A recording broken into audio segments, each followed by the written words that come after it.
જૂનાગઢ જિલ્લામાં વિસાવદર વિધાનસભા બેઠક પર પેટા ચૂંટણી જાહેર થઈ છે, ત્યારે રાજકીય ગતિવિધિઓ પણ તેજ બની ગઈ છે। વિસાવદરના પૂર્વ ધારાસભ્ય ભૂપત ભાયાણીએ ભાજપનો ઉમેદવાર જંગી બહુમતીથી જીતશે તેવો આશાવાદ વ્યક્ત કર્યો।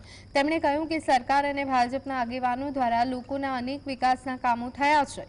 પૂર્વ મંત્રી કનુભાઈ ભલાડા જ્યાં સુધી વિસાવદરનું ભાજપમાંથી પ્રતિનિધિત્વ કરતા હતા ત્યાં સુધી વિકાસ થયો।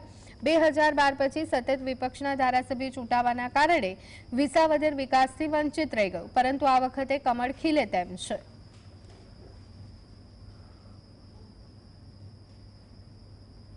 जनता अमने पोतानो भाई माने छे, पोतानो दीकरो माने छे।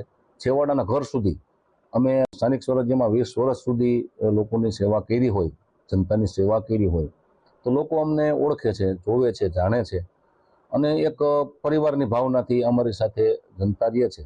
તો મને નથી લાગતું કે જનતા અમારાથી દૂર હોય અને જનતાની વચ્ચે અમે છાતી કાઢીને જઈ શકીએ એવા અમે કામો કર્યા છે, અમારી સરકારે કામો કર્યા છે, અમારા આગેવાનોએ કામો કર્યા છે।